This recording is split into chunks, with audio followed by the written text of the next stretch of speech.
So Hashabah Yisrael was on, first it was on Green at, what was it? Gates Avenue. Then it was in 539 Belmont. And then from there, where did you all progress? After 539 Belmont, unfortunately, there was some issues that went on with the building, and we had to take a little break for a little while. We were going back and forth to different congregations. I remember being in B'nai Adath for a little bit until we actually started going to Cohane Mikael's mother's house in Rosedale, Queens, where we spent, I believe it was 5 or 6 years there until we got a place on Linden Boulevard in Queens in St. Albans. And then again, we just had, you know, the services there. We were there for about 4 or 5 years or so. And then we had a new a generation of drummers, you know, there. And then after Linden Boulevard, again, you know, only the Creator knows why these things happen. The building was no longer available to us, and then we, some of us merged with B'nai Adath, Hashabah Yisrael. We took most of our people there, the drums there, and we started worshiping there.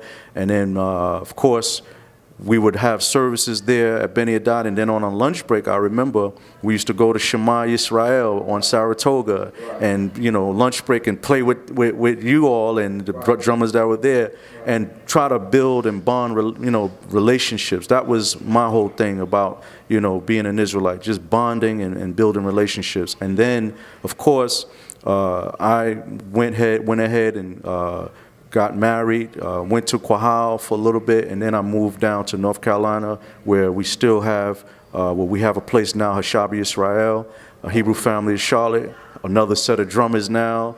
My sons, they're playing now, so it's a whole nother generation just continuing on this legacy of this great drumming that we all were taught. So when you guys went from Belmont Avenue to Cohen Mikael's basement, to Linden Boulevard in Queens, how did that tradition of the drumming get passed down? Was it like, at this point, were the older drummers, because I know at this point some of the older drummers had dropped off. Oh, yes. They weren't around anymore, y'all at least. How did it get passed? Who was left in charge of the drumming and to carry it on when no one else, when the elders were gone? Well, it all started back in the late 70s. And you could see the transition beginning. You had my brother, who's been gone now for some number of years. Yah rest his spirit as well. His soul, Ashriel. He was the lead drummer. After all those other drummers left, Prince Zippor and Yashadai and all of them, they left. And Ashriel, he was the lead drummer. And the chief drummer rather, and he had a whole new crew, brothers that he grew up with. I was the youngest drummer at that time. We're talking about during the 1978 through the 1982 era. I was the youngest drummer. Actually, I had gone to Guyana for a short while back in '79 and came back and joined the drummers, and it was a whole new crew. So you're talking all those little young men that had grown up, now they're in their teens, they were the new drummers. Ashriel, Ariel, Kashum, Yechesquiel, Kakam, Kohen Zadok. You know Kohen Zadok. He was the lead drummer, the lead runner. Omar, Ben Yehuda. If I'm missing anybody, I know my brother Conrad Uben, he was part of the drummers too. Right. So then, as I said, then now, after that era, we went to Cohen Mikael's mother's house. Actually, it probably after that era, because we were there till about 1984 on Belmont. It was down to 2 actually drummers, myself and a brother named Adanisi Ben Yehuda, Garet Yasuda's son. He and I were the only 2 drummers. When we went upstairs, we were on Belmont still, but now we had to go upstairs. I remember there were times when it was cold, very, very cold in that temple. And I asked my Abba, I said, oh, you want us to play? He said, yeah. So I remember days where we were in our coats playing the drums. It was cold when I tell you, but my father had a way about him. He said, listen, we're going to praise the Most High. This is what we're here for. And of course, eventually the place would warm up, but this is what we had to do. So then after that particular time when we went to Cohen Mikhail's mother's house, we brought the drums over there. Now it's only myself, you understand? And then the brothers that I grew up with, Zakar, Zadok, Cohen Zadok. Now my brothers Natia, they're all grown up now. Rock Leah, Yah rest his soul. Now we're playing. And then once we transferred over to Linden Boulevard, those same brothers that you know of now, Zakar, Natia, Akwedmiel, Mekubadia, Arania, now Akumleya, Shema, those were the drummers at Linden Boulevard. And that's how it got to kind of transfer, over to the young brothers. So it was definitely a transition of drummers over the years. Right. Since what does it take for a young man or a young woman to become a drummer on the levels that you got? Because you guys could drum with anybody in the world. I mean, bar none. You guys can sit down with any crew and appreciate that. Probably are the best drummers among that crew. I appreciate that. What does it take to get to that level? Because I think sometimes a lot of young people don't understand what it takes, the level of commitment. Can you please explain what was your regiment, what was your brother's regiment to get y'all to this? Sure. Well, the first thing I want to say is that I thank the Creator of heaven and earth for blessing me with a talent and so many others with a talent. So basically, the music just came to us naturally. So we can hear something and we can play right along.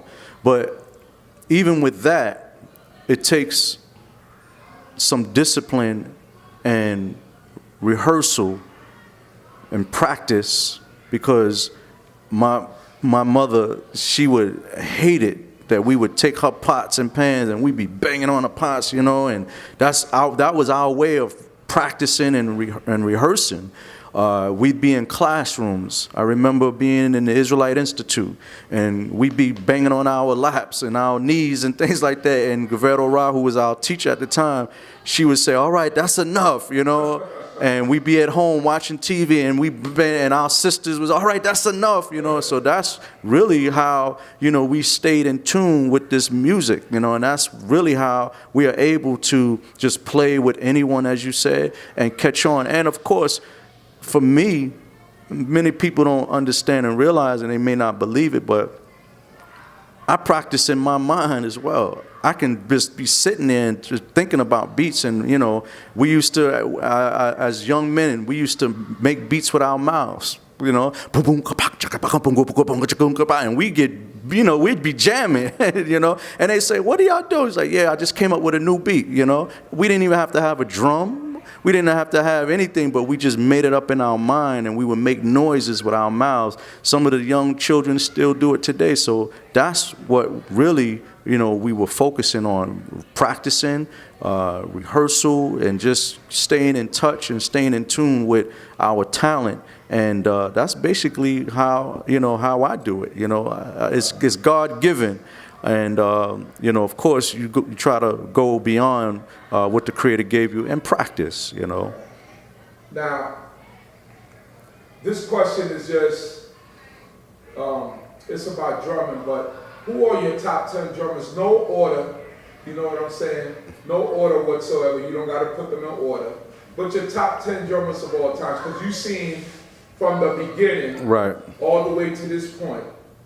Your top 10 drummers, you don't have to put them in order, and excluding yourself. Excluding myself. That, okay. Excluding yourself. I'm going to say first, well, you said it doesn't have to be in order, but I have to mention Mikaya, Prince Zippor Ben Zavulun, that's two. Right, two.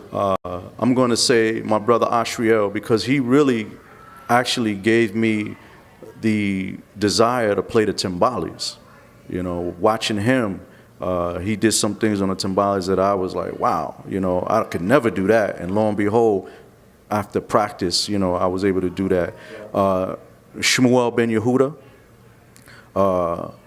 I have to say my brother Meku, definitely. Don't swell his head up. I know. I have to say my brother Zadok, Cohen Zadok, because he and I actually played together. He was the lead runner, I was the second runner. So many shop tote, he and I played together. I would also have to say my brother Regimen Ben Boaz. That's Chief David's brother, older brother, and Prince Yiftach's brother, Reuben Boaz. Don't sleep on him. He has some skills. Yashadai Ben Naphtali. He wasn't the runner, or he was the bass, but he was also a showman. And he was like the life of the show, you know. He would put on shades and he would kick his feet up and down, you know. He held that bass together. I would also say, how many do I have? 8. I would also say, coming up, my brother Zakar, he reminded me of the brother that I just spoke of, Yashadai. And also I have to, growing up again with my brother Shetmeyah. A lot of people don't understand Quay, and not to say that he's last, you know, or in that list, but Shetmeyah has skills, and I always enjoy playing with him as well. I'm sorry if I left out anyone, but those would be my top 10. Those are your top 10. Yes, sir.